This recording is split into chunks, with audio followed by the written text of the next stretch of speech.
पत्र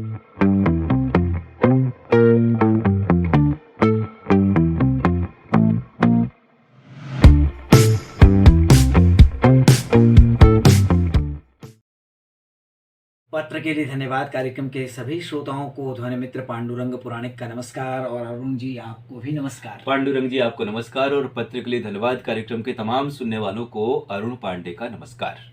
रविवार का दिन जब आता है तो निश्चित रूप से हमें बहुत सारी खुशियां लेकर आता है, जैसे आज इतवार है और इस तरह के बहुत से कार्यक्रम है, बच्चों के कार्यक्रम है जो हमारे केंद्र पे खास तौर से रविवार को ही होते हैं। और आजकल तो युवा पीढ़ी के लिए एयर नेक्स्ट कार्यक्रम भी होता है जी। और नई पीढ़ी के लिए बहुत सारे उसमें नए तरह के गीत संगीत सुनने को आते हैं। परिवर्तन का दौर है, हम लोग भी थोड़ा थोड़ा बदलने की कोशिश कर रहे हैं कि जो पुराने जमाने के गीत हुआ करते हैं उससे आगे बढ़ करके थोड़ा नए दौर के भी गाने सुनवाएं, भोजपुरी भी सुनवाएं जैसी कि श्रोताओं की फरमाइश होती है। और नई फिल्मों के गाने कुछ कुछ हमारे पास उपलब्ध भी हो गए हैं और बिल्कुल नए गाने भी हैं, लेकिन गानों से याद आया कि श्रोता अभी भी इस मेल आईडी पर अपनी फरमाइशें भेज रहे हैं। अब उसके बारे में क्या कहा जाए? तो श्रोताओं से फिर एक बार निवेदन कर देते हैं कि भाई आप हमारी बातों को मान जाइए। इस PKLD वाली जो ईमेल आईडी है उस पर आप अपनी फरमाइशें मत भेजिए, उस पर आप केवल अपने सुझाव शिकायतें जो भी प्रशंसा है, हमसे कोई आपको यदि शिकायत है गिला है तो उसको भेज दीजिए, हम जरूर शामिल करेंगे। और ये कार्यक्रम सिर्फ प्रतिक्रियाओं का है, तो इस मेल आईडी पर अब देखें कि वो सुबह कभी तो आएगी जब मेल सिर्फ प्रतिक्रियाओं के आएंगे। बिल्कुल। तो रविवार का दिन हेलो फोन इन फरमाइश का भी होता है, तो दोपहर में आज सुनाई होगा श्रोताओं ने हेलो फोन इन फरमाइश। अब शुरू करते हैं आज का अपना पत्र के लिए धन्यवाद कार्यक्रम। और सबसे पहला मेल जो हम लेने जा रहे हैं उसे भेजा है हमारे नियमित श्रोता सुरेश प्रसाद जायसवाल, उर्मिला, दीपक और स्वाति जायसवाल ने। ये लिखते हैं कि 2 मई को अंजना झा ने जो फरमाइशी गीत एक्सप्रेस कार्यक्रम पेश किया था, वो कार्यक्रम हम लोगों को बेहद पसंद आया। अच्छे अच्छे गाने भी सुनने को मिले और श्रोताओं के नाम भी शामिल किए गए थे, इसके लिए उनको बधाई। 3 मई को अनुपम गुप्ता ने व्हाट्सएप फरमाइश कार्यक्रम पेश किया था, वो भी कार्यक्रम अच्छा था। नाम पढ़ने का खूबसूरत अंदाज दिल को छू गया। अच्छी प्रस्तुति के लिए अनुपम जी को भी बधाई। और 3 मई को ही शाम को 7:31 पर डॉक्टर पवन कुमार शास्त्री की संस्कृत वार्ता पुण्यतमा अक्षय तृतीया हम लोगों ने सुनी, जो हम लोगों को बहुत ही रोचक और ज्ञानवर्धक लगी। बहुत सारी जानकारी हम लोगों को मिली। और संस्कृत भाषा अरुण जी ऐसी है कि बहुत सरल भाषा है, यदि आप उसको ध्यान से सुने और तमाम जो भाषाएं हैं उनका मूल है। और हमें तो गर्व है, हमारी जो परंपरा है वो उससे जुड़ी हुई भाषा है। देव भाषा संस्कृत को कहते हैं। और तमाम जो चीज़ें हैं, पहले ज्ञान विज्ञान की बातें, आयुर्वेद की बातें और गीत संगीत की बातें, सभी इसी भाषा में सदियों से हमारे पास एक धरोहर है। आपको ये तमाम कार्यक्रम पसंद आए, आपकी बधाई पवन शास्त्री जी तक, अंजना जी तक और अनुपम जी तक पहुंच रही है जी। आपके अगले मेल का हम इंतजार करेंगे कि अन्य कार्यक्रमों के बारे में भी आपकी प्रतिक्रिया हमको मिले पढ़ने को। बहुत शुक्रिया इसके लिए।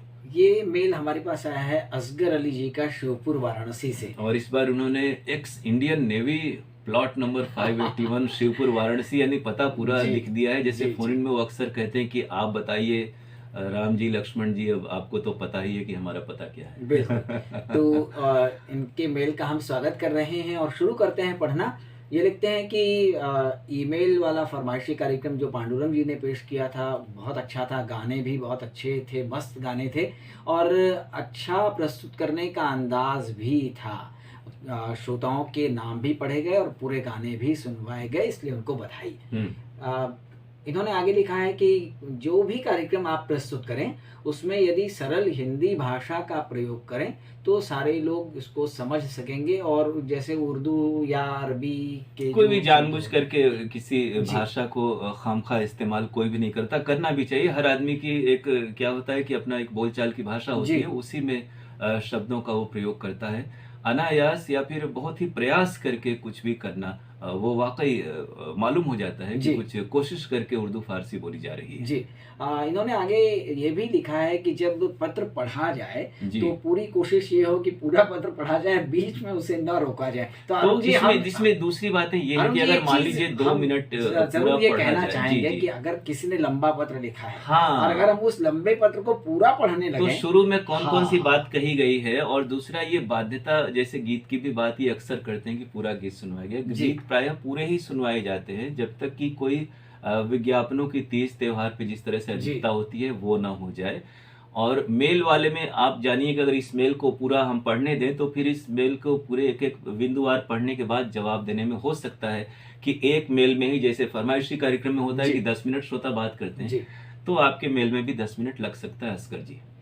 हम कोशिश ये करते हैं कि जी। लंबा मेल भी तो हो। उसमें मुख्य बातें ले ली हाँ, जाएँ, उसका बिल्कुल। भाव हम ले लें हुँ। ताकि जो आपने बात लिखी क्योंकि है। खतों के बारे में भी, इनके खत जब आते थे तो जी। 3-3 4-4 पन्ने के रंग-बिरंगे खत आते थे। कुछ शिकायत नहीं, बहुत सराहनीय है कि आप जैसे प्रबुद्ध श्रोता हमसे जुड़े हैं। जी। लेकिन ये ख़्याल रखना है कि कार्यक्रम की एक सीमित अवधि होती है और हमारा इसमें प्रयास होता है कि सभी श्रोताओं को इसमें अवसर मिल सके। जी, इन्होंने लिखा है कि हेलो फ़ोन इन फरमाइश कार्यक्रम में भी कभी-कभी बात अधूरी रह जाती है। ये पर लंबी बात करेंगे तो कैसे? बात को तो कहीं न कहीं रोकना ही होगा ना। हाँ, बिल्कुल। और आगे ये देखते हैं कि जो विविध भारती है, उसको आप पहले की तरह यदि अलग कर दें, तो बहुत अच्छा होगा। और जी। विविध भारती से जो हमें अच्छे-अच्छे गाने सुनने को मिलते हैं, नए-पुराने, वो हम लोगों को सुनने को मिलेंगे। और बाकी जो प्राइमरी के कार्यक्रम आते हैं, वो प्राइमरी पर रहने दें। तो आपका सुझाव तो सर आँखों पर, लेकिन इस पर जो अमल करने की बात है, अभी देखिए आगे-आगे होता क्या है। हो सकता है कि आपको प्राइमरी चैनल पर ही उस तरह का जो ज़ायका है गीतों का, जैसा कि आपने शुरुआत में कहा कि मस्त गाने सुनवाए गए, तो ऐसे मस्त गाने आपको अगर प्राइमरी पे भी सुनने को मिल जाएँ तो हो सकता है कि आने वाले दिनों में आपको बहुत सारे परिवर्तन दिखने को मिले। और फिलहाल ये स्थिति तो नहीं दिख रही है असगर जी कि आपको विविध भारती चैनल पहले की जी, तरह हो जाए। जी। झूठी उम्मीद रखना या बताना उचित नहीं है, लेकिन आगे वाले जो समय है उस पर किसी का वश नहीं होता। तो कुछ भी हो सकता है, फिलहाल जो है उसको सुनें हम लोग और उसको अच्छी तरह से हम लोग प्रस्तुत करें कार्यक्रमों को।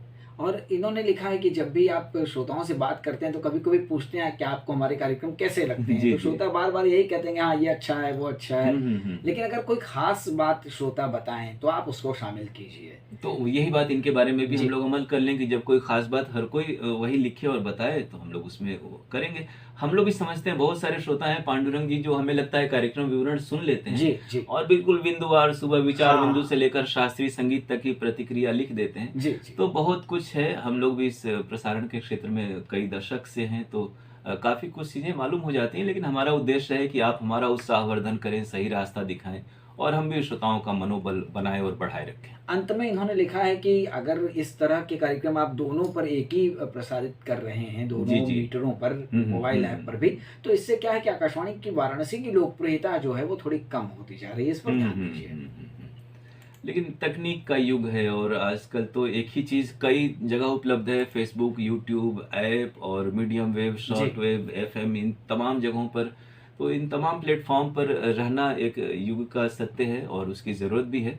फिलहाल आपके सुझावों पर हम लोग अमल करने की कोशिश करेंगे। इस मेल के लिए आपको असगर जी बहुत-बहुत शुक्रिया। अनिल कुमार गुप्ता गोंड जी का ये मेल आया है अशोक विहार कॉलोनी फ़ेज़ 2 पहाड़िया वाराणसी से। जी, ये लिखते हैं कि आप लोगों को जब हमने यूट्यूब पर देखा। देखा, हाँ। तब बहुत अच्छा लगा।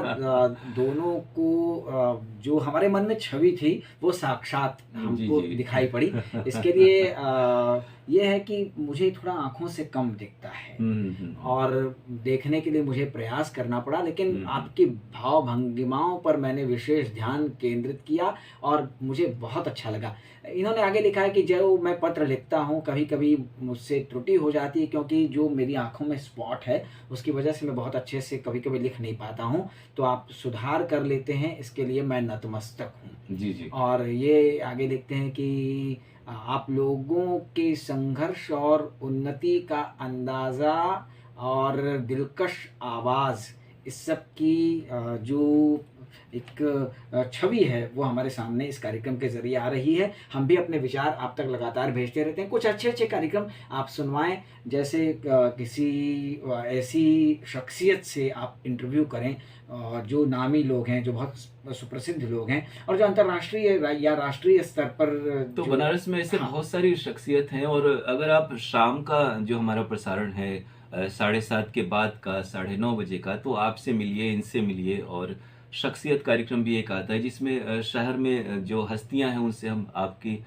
गुफ्तगू उनसे जो होती है वो उसको हम प्रसारित करते हैं और उम्मीद करते हैं कि आप उन कार्यक्रमों को भी सुनेंगे, फ़िल्म संगीत के इतर और रात्रिकालीन जो इस तरह के गंभीर प्रसारण हैं, जी। और तब हमें बताएँगे कि ये कार्यक्रम और ये इंटरव्यूज़ आपको कैसे लगते हैं। इन्होंने लिखा है कि दोपहर में 12:30 से 12:45 तक का जो कार्यक्रम है, उसमें ऐसे साक्षात्कार आप प्रसारित करें। फिलहाल तो शास्त्रीय संगीत वहाँ पर हो रहा है। दिन का समय जो होता है, बहुत सारे जो श्रोता हैं, वो आमतौर पे अपने कामकाज में व्यस्त रहते हैं। हालाँकि बहुत सारे कामकाज ऐसे हैं, जहाँ पर रेडियो सुनने की सुविधा होती है, लेकिन जी। बहुत जगहों पे नहीं भी होती है।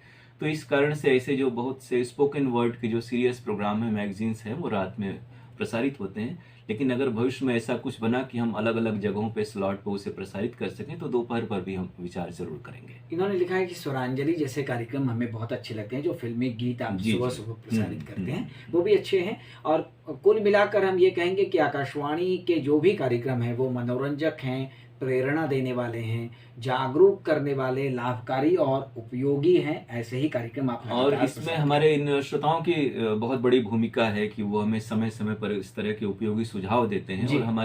हम सहित तमाम जो प्रस्तोता हैं कार्यक्रमों के, हमारे साथी उद्घोषक हैं, कार्यक्रम अधिकारी हैं, सभी का मनोबल, इन प्रेरणापूर्ण जो मेल आपके आते हैं, उनसे आप हमारा उत्साहवर्धन करते हैं, तो इसे हम और बेहतर करने की कोशिश करते हैं, तो योगदान आपका भी इसमें बहुत ज़्यादा है, और इस मेल के लिए हम शुक्रिया कहें इन्हें, पांडुरंग जी अब। इन्होंने लिखा है कि लोकगीत भी आप अच्छे-अच्छे हमको सुनवाते हैं और जी, भी जी। अच्छे लोकगीत आपसे तो यहाँ के हमें तो मिलेंगे। लोक संगीत और लोकगीतों की बड़ी समृद्ध परंपरा रही है, और तमाम जो कलाकार हैं क्षेत्र के पूरे पूर्वांचल से, वो आपको उनकी रिकॉर्डिंग होती है, सुनने को मिलती है। ये विविधता और ये प्रस्तुतियाँ जारी रहेंगी, हम ये यकीन आपको दिलवाते हैं। इन्होंने एक मेल किया है, हमारे साथी हैं रतिनाथ त्रिपाठी जी, जी।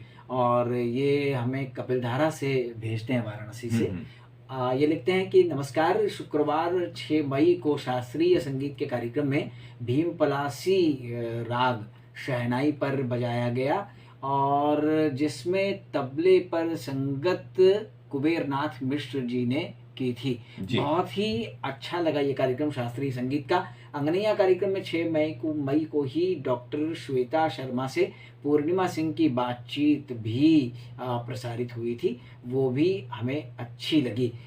इसमें जो बच्चों में पेट की बीमारियां हैं, उनके बारे में बताया गया था, तो इन लोगों को हमारी ओर से बहुत-बहुत धन्यवाद। 6 मई को इनसे मिलिए कार्यक्रम में हरेंद्र आज़ाद ने विश्वनाथ मंदिर के कार्यपालक मिश्रा जी से जो बातचीत हुई। बातचीत जी। की थी, वो बातचीत भी बहुत सामयिक थी, और इस बातचीत में जो उनके व्यक्तित्व की बातें थीं, जो और विश्वनाथ मंदिर से जुड़ी बातें थीं, वो हमको सुनने को मिली।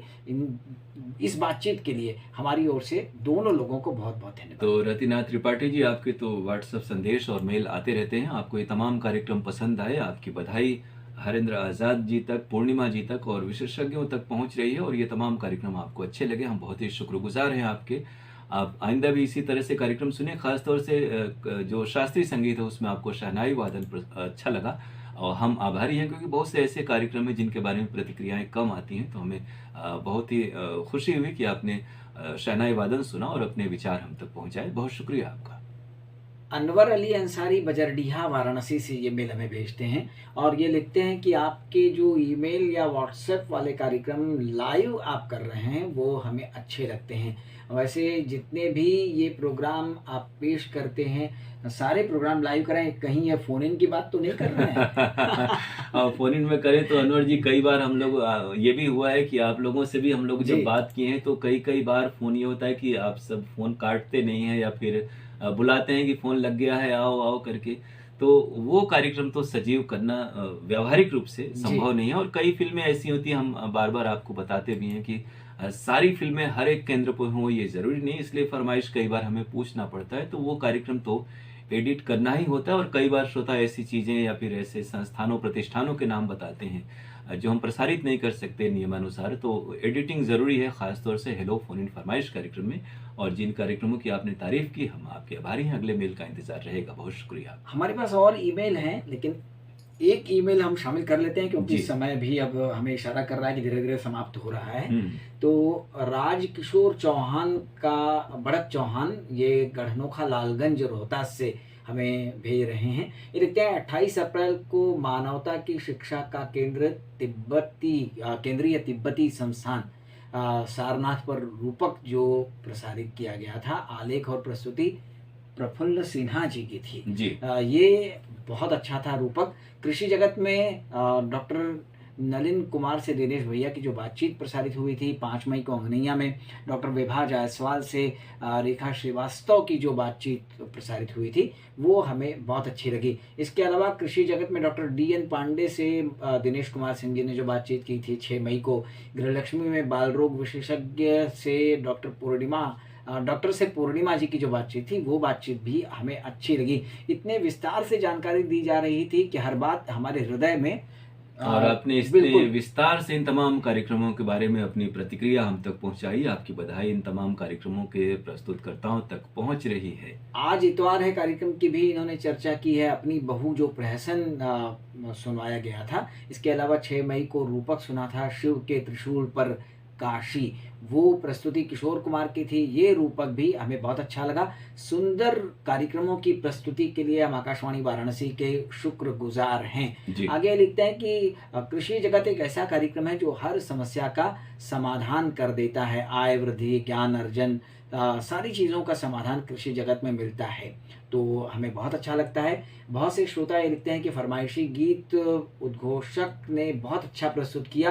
आप लिखिए ना क्या खास किया, जी जी। तो हमें अच्छा लगेगा। ये भी बात है कि पांडुरंग जी लोगों को अच्छा लगता है तो लोग अच्छा कहते हैं, उसमें गीत संगीत होते हैं, नाम बोले जाते हैं, ये जी अच्छा लगता है। लेकिन जी क्या अच्छा लगा, बहुत बार ये होता है कि क्या अच्छा लगा ये बताना मुश्किल हाँ होता है। जी अच्छा लगना एक भावना है और उसको व्यक्त करना भावना को थोड़ा सा मुश्किल होता है। तो जी कई लोगों को अंदाज अच्छा लगता है, किसी को बोलने का लहजा अच्छा है, किसी जी की स्पीड अच्छी है, किसी का स्वर माधुर्य अच्छा है। तो सलाह अच्छी है। हम श्रोताओं से कहेंगे कि वो जब लिखते हैं कि हमारी प्रस्तुतियां अच्छी लगी जी तो क्या अच्छा लगा वो अगली बार हमें जरूर बताएंगे। और बिल्कुल। राजकिशोर जी को इस विस्तृत मेल के लिए हम शुक्रिया कहें। अरुण जी, हमारे स्टूडियो की घड़ी हमें इशारा कर रहे हैं कि कार्यक्रम का समय बिल्कुल समाप्त हो गया है। जी हम जी। बस केवल श्रोताओं से विदा ही दे सकते हैं। तो अगले कार्यक्रम में मिलने के वादे के साथ श्रोताओं से कहते हैं नमस्कार। नमस्कार।